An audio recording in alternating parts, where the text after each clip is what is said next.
My name is Adrian Barr-Smith, and I am the chair of British Association for Sport and Law. I practice as a solicitor and as a consultant at the law firm now known as Denton's, which was known by several names in the course of my practicing career. And it started as Denton, Hall and Bergin, and it's now sort of inscribed a fairly full circle and come back so that it's now known just simply as Denton's.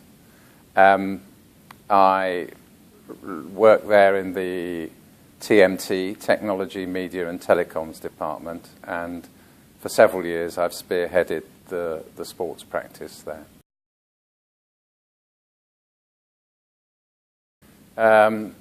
I couldn't really choose anything else. I'd started an English degree at Cambridge, and I wasn't particularly happy with that because it was full of Anglo-Saxon, which didn't exactly float my boat.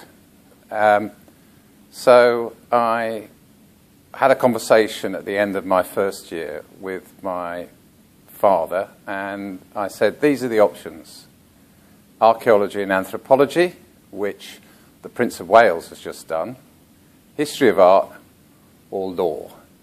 And he said, I think law would be a very good thing. And that was the end of the conversation. So that's how I got into law.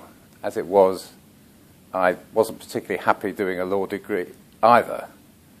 And the College of Law was even worse than studying law as an undergraduate subject.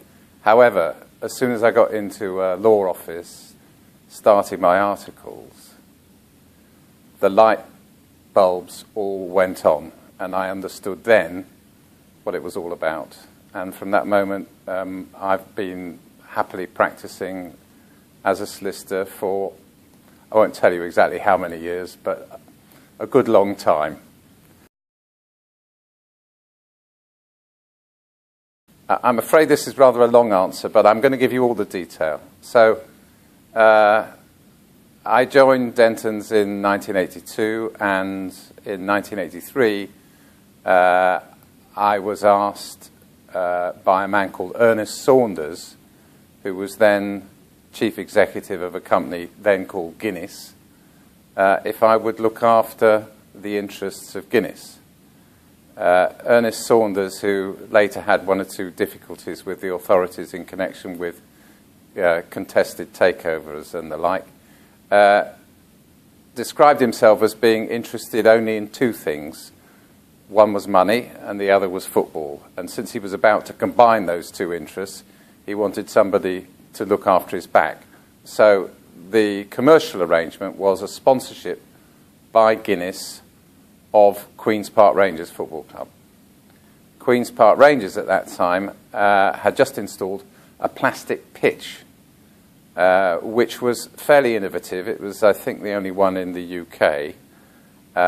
It was, shall we say, the technology was fairly primitive. The ball used to bounce around like a ping pong ball. So they dumped a load of sand on it, and then it bounced slightly less, more like a tennis ball. But it was a way of trying to sweat the asset and do things on the pitch in the summer when everybody else was trying to make them recover. What you have to bear in mind is at that time, pitch technology was in its infancy, and that was their attempt, which didn't last very long because they dug it up. I'm not sure that you dig up a plastic pitch, but anyway, they rolled it up a few years later when they were obliged to by the Football League. Anyway, so in the room were the manager of Queen's Park Rangers, one Terry Venables, and myself and Queen's Park Rangers lawyers. And we sat down and hammered out the terms of a sponsorship agreement under which Guinness was going to appear on the shirts of the QPR players. Again, it's important to realise that at that time, shirt sponsorship was in its infancy. It had only recently been adopted. I think Liverpool were the first ones to do that. And as a lawyer, the challenge was to write the deal in a way that would endure throughout the 4, I think it was, years of the agreement.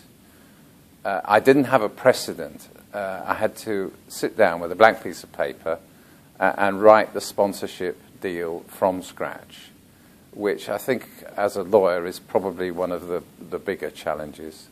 Anyway, it was a lot of fun, and that's how I got started, and that was 30 years ago.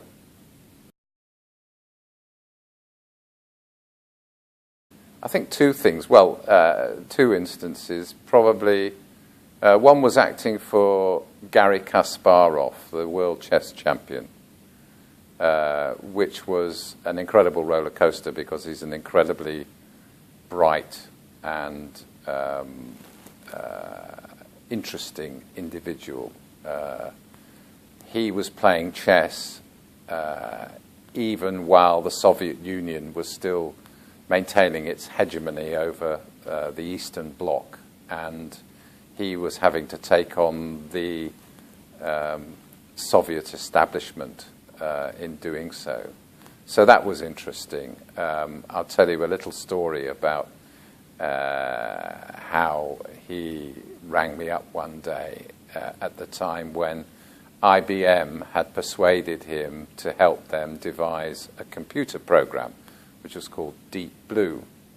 And as part of the launch of Deep Blue, they insisted that he play a match against Deep Blue. He won the first game, but thereafter started losing. And the reason that he was losing, as he complained to me, was that he was playing against a computer which was being reprogrammed each day after the match. So in effect, the opponent that he played against on day 1, by day 3, wasn't the same opponent. And of course, as a chess player, the one thing that you do in your preparation for a match is you study your opponent. You study the matches your opponent's played and so on and so forth. So he's very unhappy about that. But he said to me, the consolation, Adrian, is that I have discovered the secret of immortality.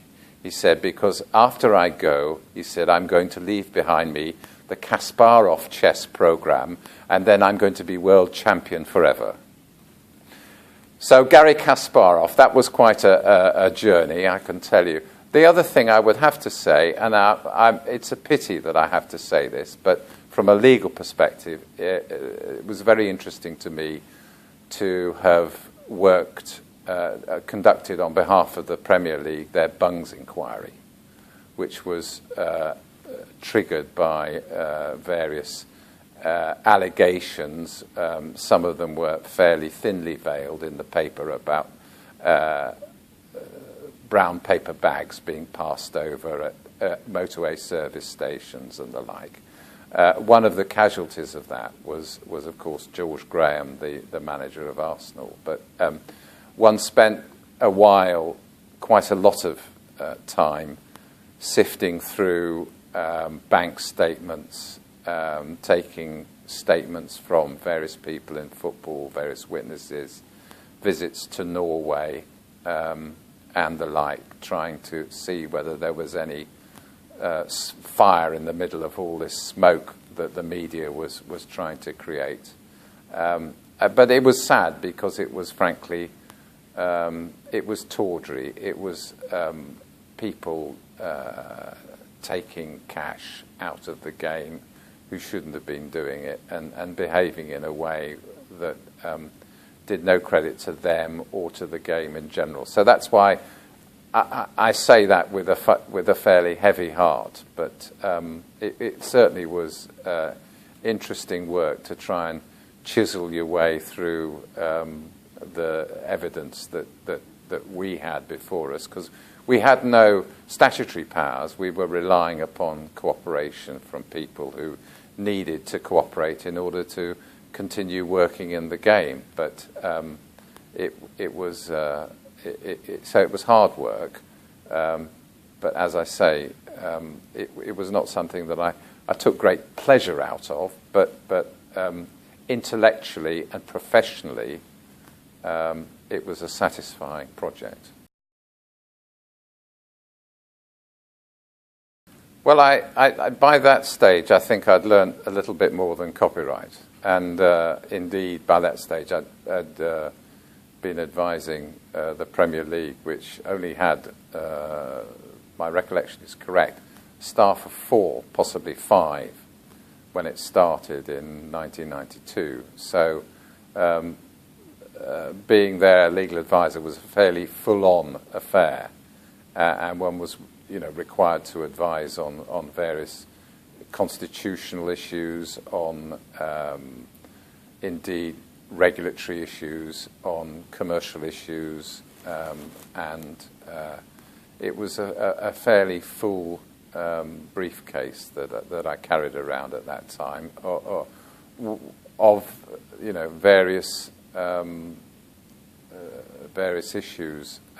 Not all of them entirely related, but they kept cropping up. I mean, the key thing, I think, and I've always held this very dear, is that you may actually want to call yourself a sports lawyer, but ultimately you're a lawyer, and you need to be a good lawyer, even though it's sport. Lawrence Harbottle, who founded his firm, Harbottle and Lewis, said to me very early on in my professional career, he said, people call themselves an entertainment lawyer or a media lawyer. And he said, but what they need to remember is that they are first and foremost a lawyer. And if you're not any good as a lawyer, you certainly won't be any good as a sports lawyer, or indeed any other type that you want to call yourself. Okay, well, I'll start and see whether we get to 3. I think the first thing is that, bearing in mind that you are first and foremost a lawyer, is to learn how to be a lawyer.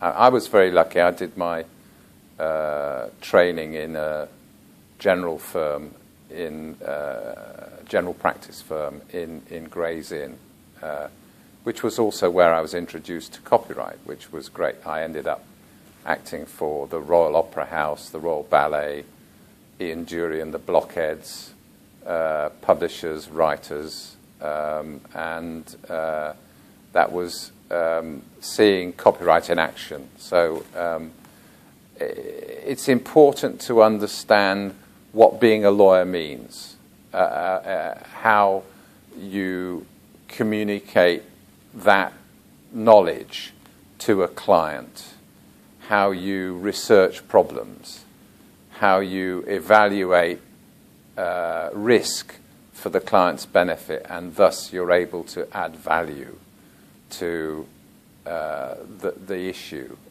by your interpretation and your contribution. So basic legal skills are those which you need to acquire first and foremost before you start looking or thinking about sport.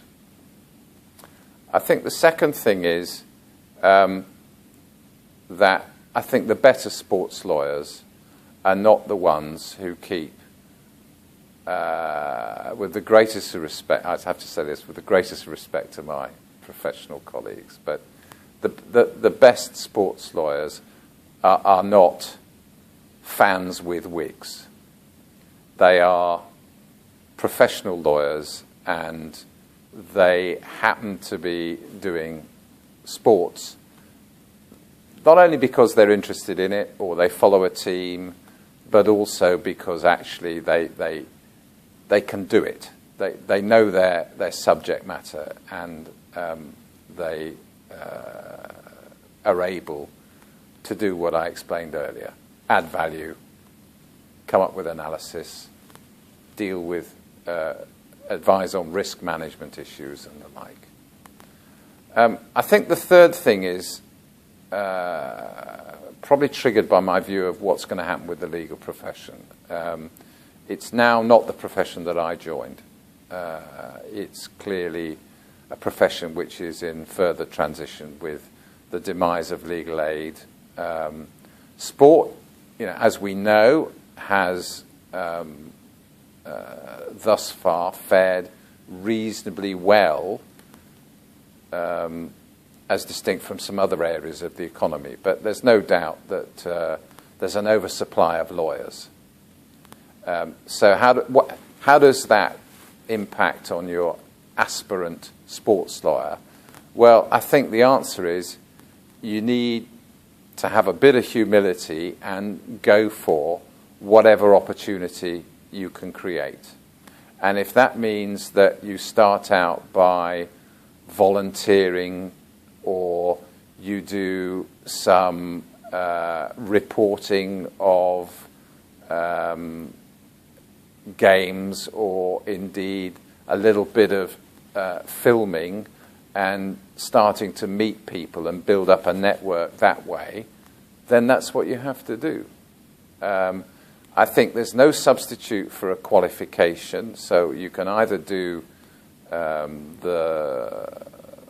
one of the FIFA course, or an LLM in sports law, such as is offered by, I think, Queen Mary University, certainly by De Montfort University. Or indeed, if you are training as a lawyer already, in the evenings you can study for the sports certificate, which De Montfort run in conjunction with the British Association for Sport and Law. So there's no substitute for a qualification. Why do I say that? Answer, because A, it informs you, gives you knowledge, gives you bearings, and secondly, it demonstrates your commitment to somebody that might need to look at your CV. So work on your CV is probably my third piece of advice. Work on your contacts book, and if necessary, roll your sleeves up and do something that you wouldn't ordinarily think of doing, but it may be a means to an end. Because there is going to be competition. It's a privilege to work as a lawyer in sport, and it's a privilege which you're probably going to have to earn.